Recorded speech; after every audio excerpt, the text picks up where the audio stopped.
My life was destroyed by brother and parents rejected me. After my success, he's begging for help since they cut him off too. Be me, 31 female Olivia, never supposed to exist as a girl. Sounds dramatic, but it's the truth. Mom always dreamed of having 2 boys. Wanted her perfect sporty team of sons. Wanted them to carry on the family name. Be everything she'd envisioned in her head. When she got pregnant with me and found out I was a girl, she was completely devastated. My Aunt Catherine, who I'm still close with, once told me something that haunts me to this day. Apparently, when Mom found out I was going to be a girl, she actually looked into terminating the pregnancy.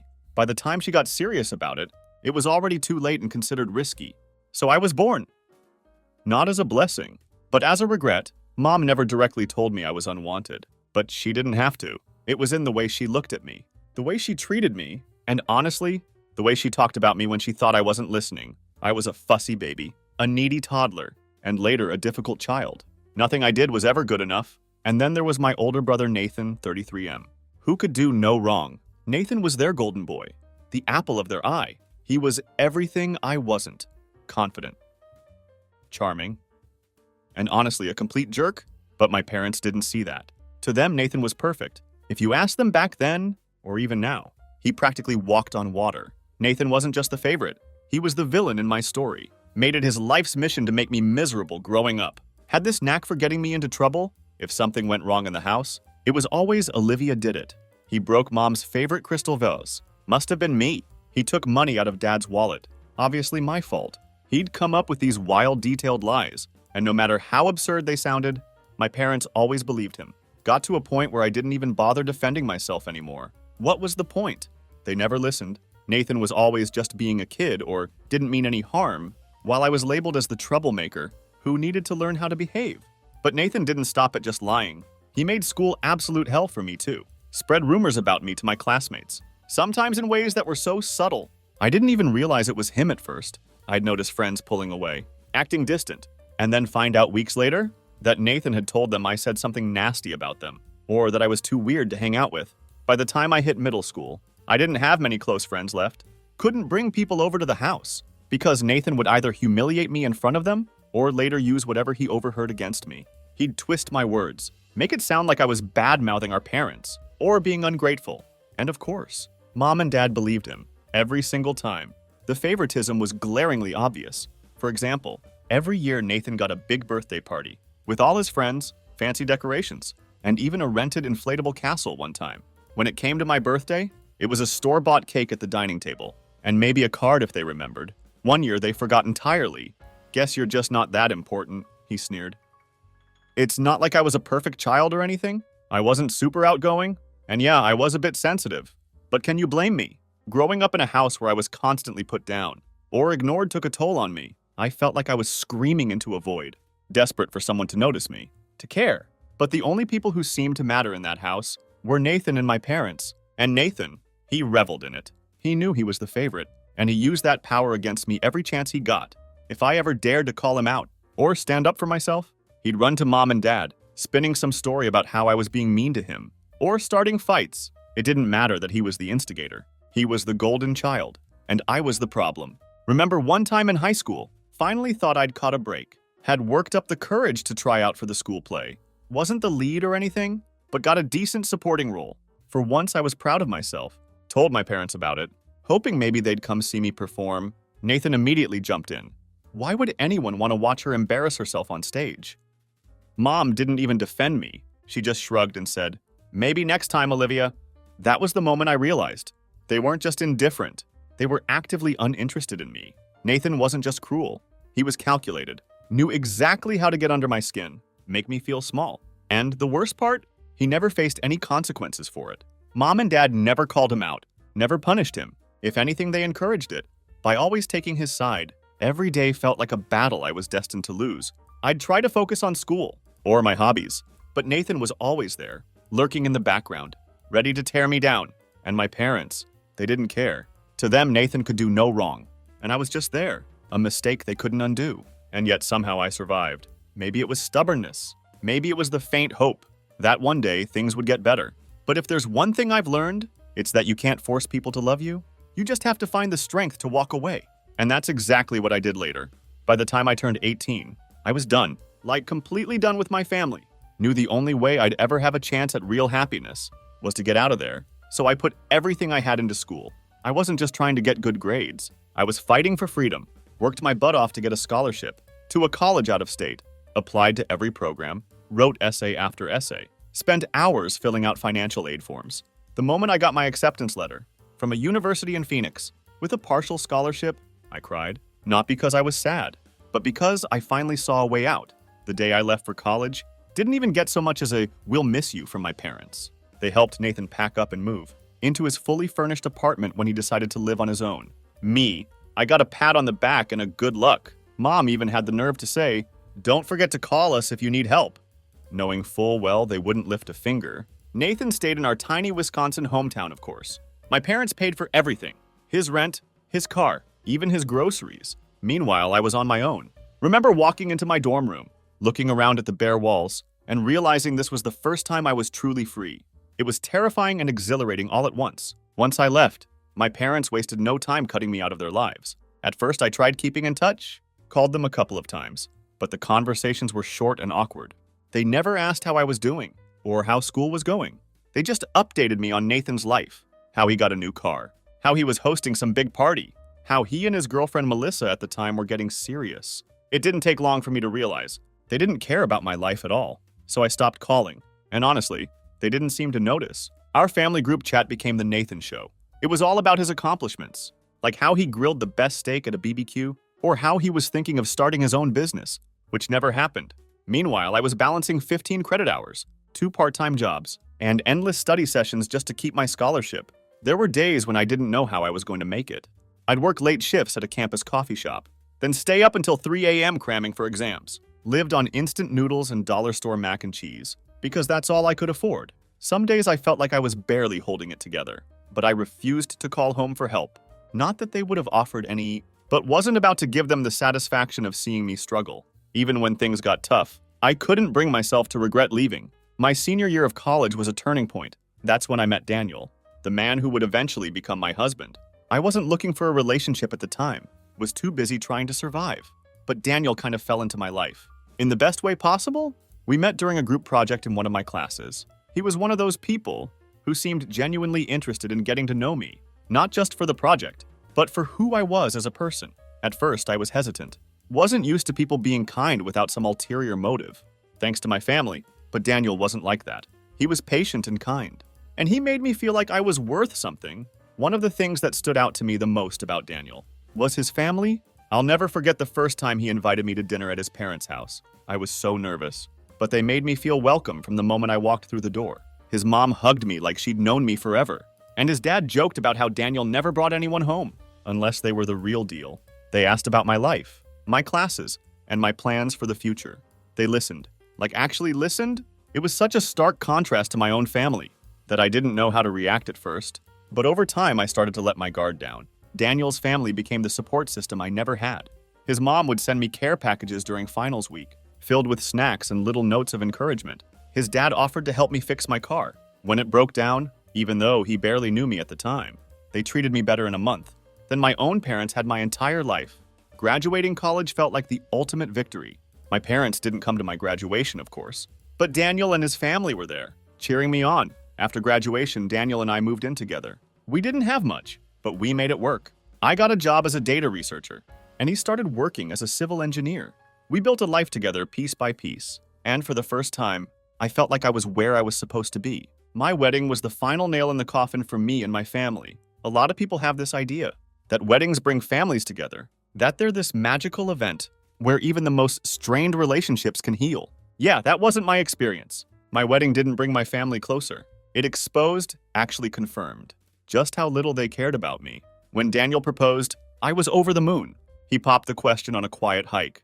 Just the two of us. It was simple and perfect. Exactly what I wanted.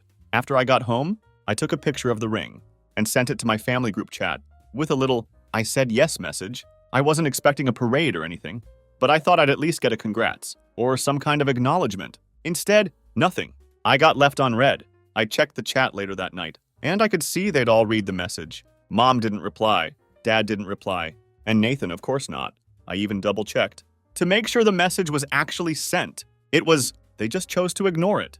That was the first time I realized they probably weren't going to care about my wedding at all. And I was right. As I started planning, I kept trying to include them. I'd send my mom texts, asking for her opinion on things, like venues or color schemes. Nothing big. Just stuff like, what do you think of these flowers? Or do you have any recommendations for a dress shop?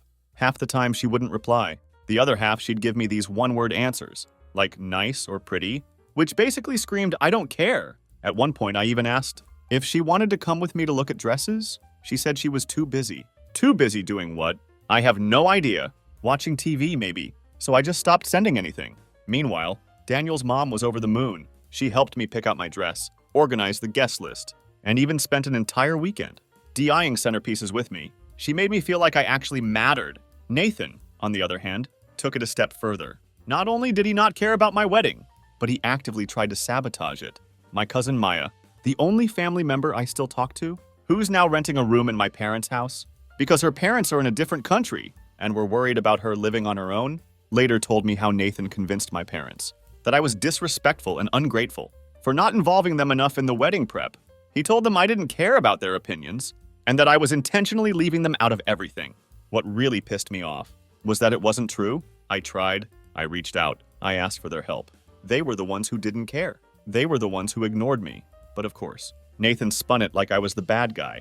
And my parents, being who they are, were easily convinced. Things escalated when I sent out the wedding invitations. Included my parents and Nathan, of course, even though I was starting to wonder why I bothered.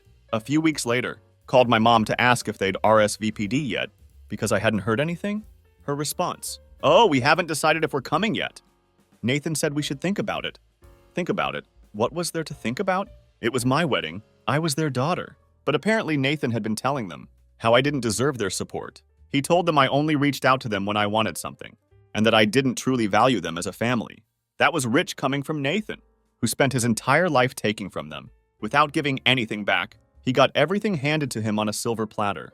But somehow I was the ungrateful one for not worshiping them the way he did. As the wedding got closer, it became clear they weren't coming. Mom stopped responding to my messages altogether, and Dad barely said 2 words to me when I called.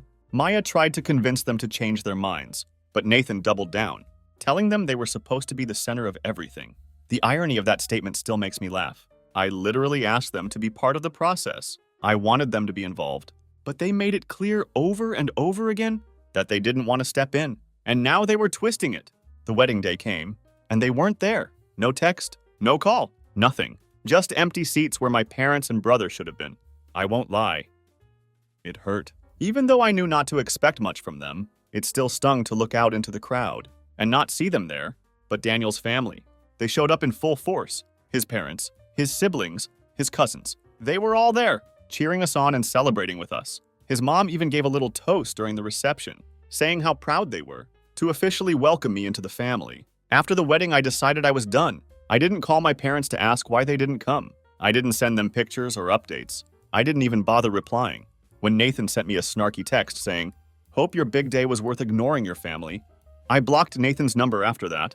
I figured there was no point in keeping the lines of communication open when all he ever did was tear me down. If they didn't want to be part of my life, that was their choice. But I wasn't going to keep trying for people who couldn't even bother to show up for me. So while I was over in Phoenix, building a life with Daniel, my brother Nathan stayed back home, basking in his golden child glory. If you've been keeping up, you already know that my parents worship the ground Nathan walks on. That didn't change when he got married. In fact, it only got worse. Nathan married Melissa, and my parents went all out for their wedding. I didn't get an invite. Not that I'd have gone, but Maya kept me in the loop.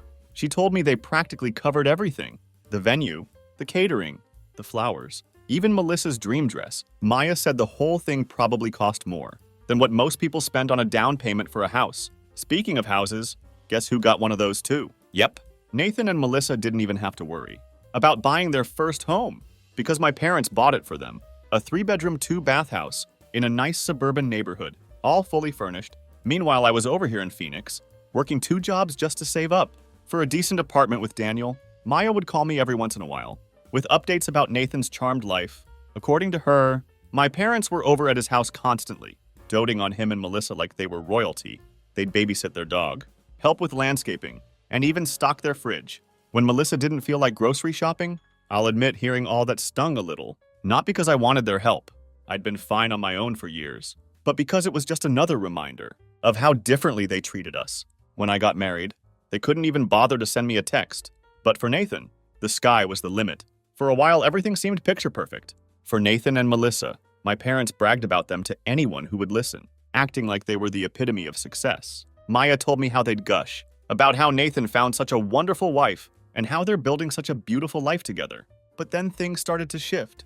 After a couple of years, my parents started dropping hints about grandchildren. At first, it was subtle. Little comments about how a baby would make their family complete, or how they couldn't wait to spoil a grandchild. But subtlety isn't really their strong suit, so it quickly escalated. Maya told me my mom became borderline obsessed.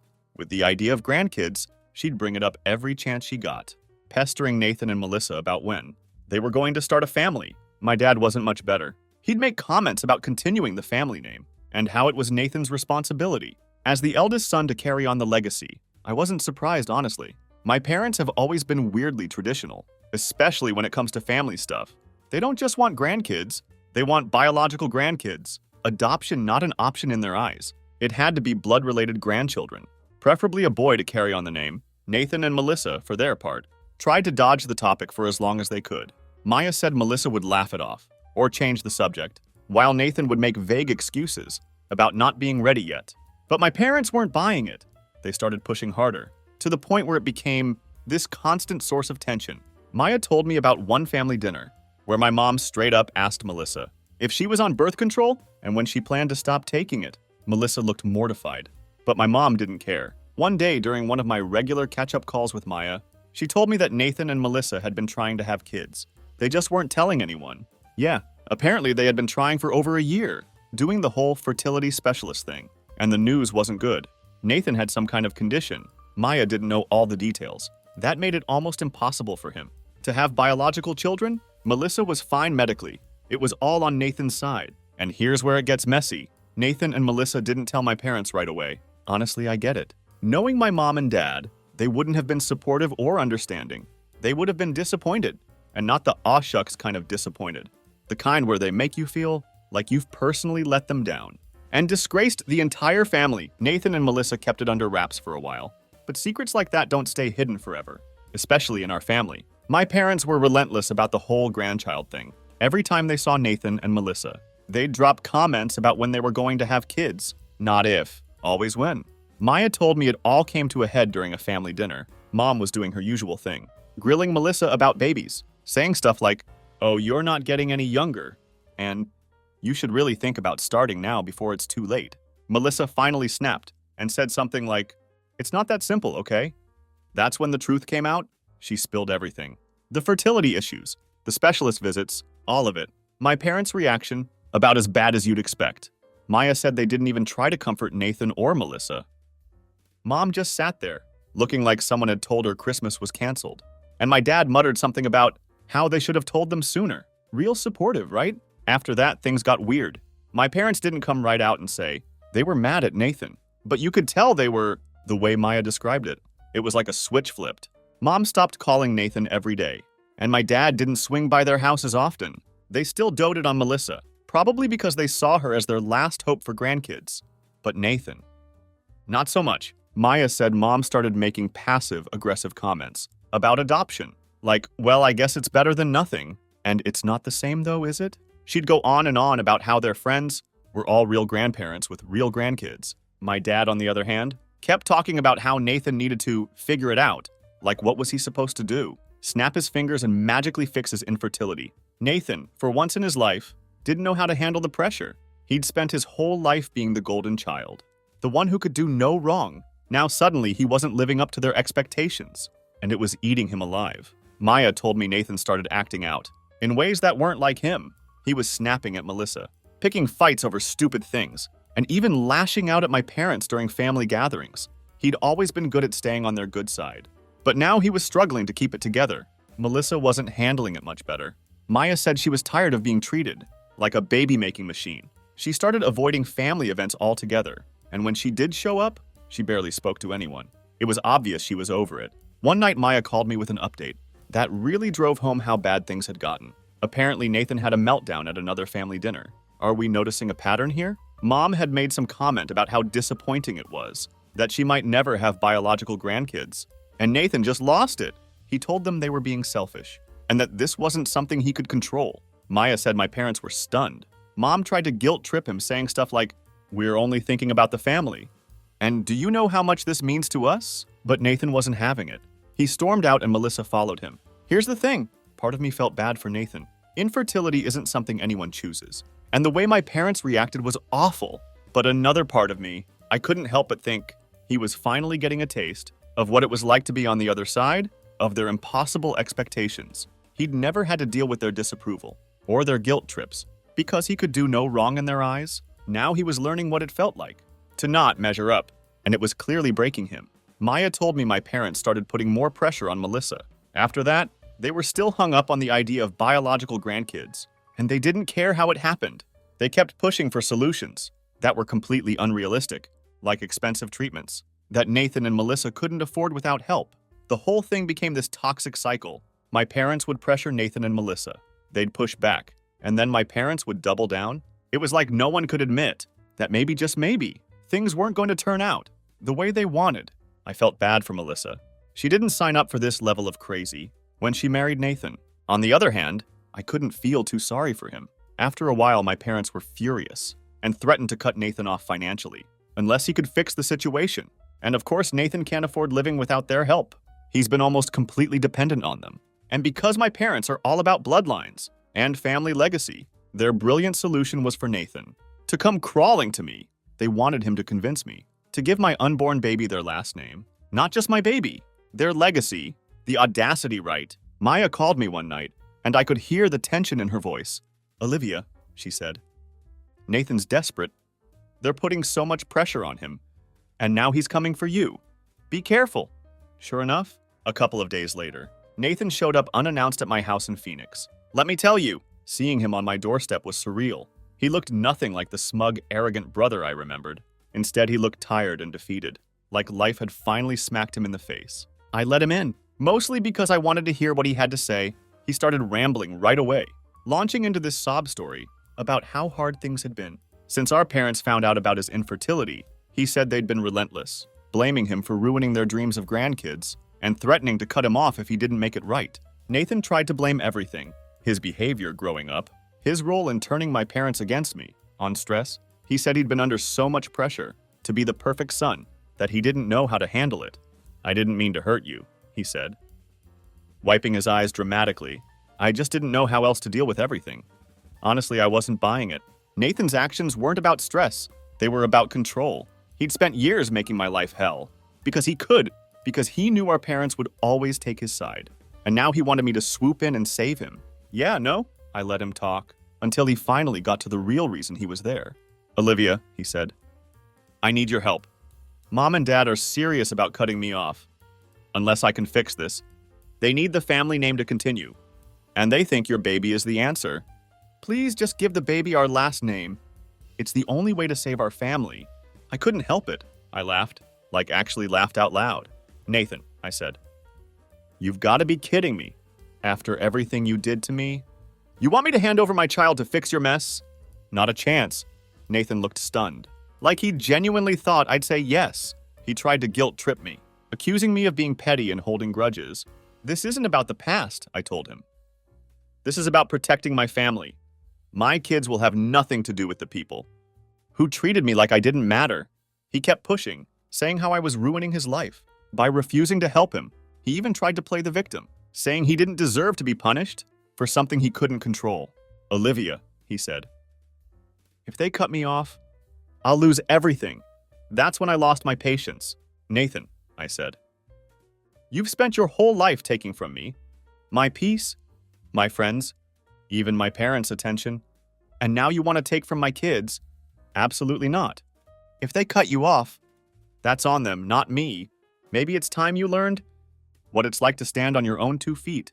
Nathan stormed out after that. Slamming the door behind him, I felt a mix of emotions: anger, relief, and a weird sense of closure.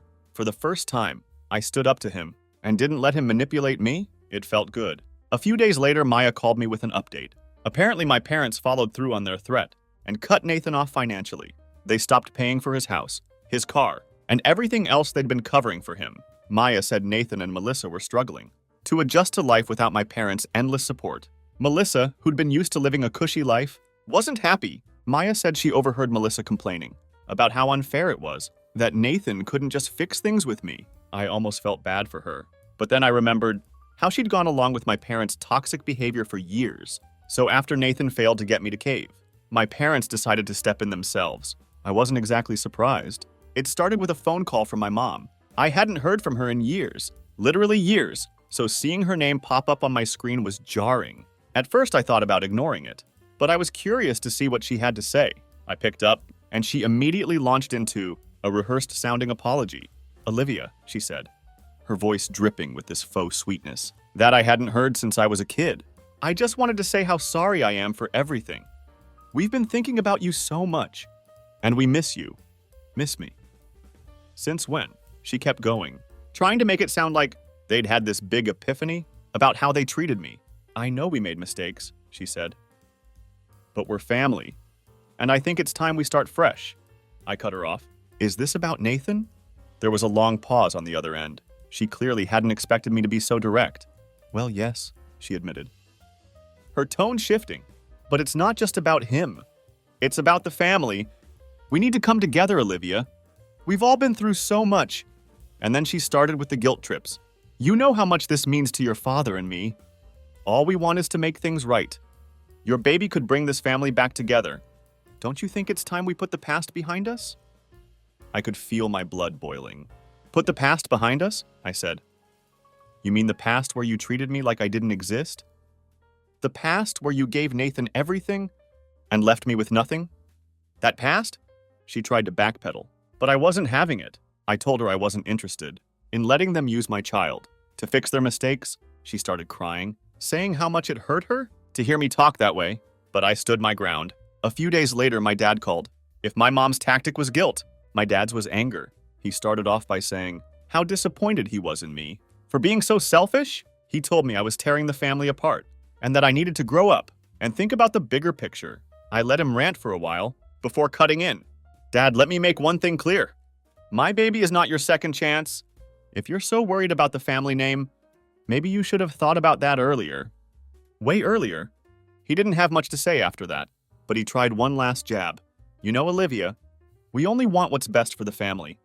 If you can't see that, then I don't know what else to say." I had enough and blocked them everywhere, and I haven't heard from them since. Meanwhile, I'm focusing on my life and what's coming. Daniel and I will be raising our kids in a loving, healthy environment, something I never had growing up. Maya and Daniel's family have become my support system, and I couldn't be more grateful for them. I've thought a lot about whether I should feel guilty for cutting off my family, especially Nathan. But every time I think about it, I come back to the same conclusion. I don't owe them anything. They made their choices, and now they're dealing with the consequences. Nathan and my parents can keep playing their games. But I'm done. I'm done being the scapegoat, the afterthought, the one who always had to bend. To make them happy, I'm building a new life, one filled with love, respect, and the kind of family I always wanted, but never had. Sometimes the best thing you can do for yourself is walk away from the people who hurt you, no matter who they are.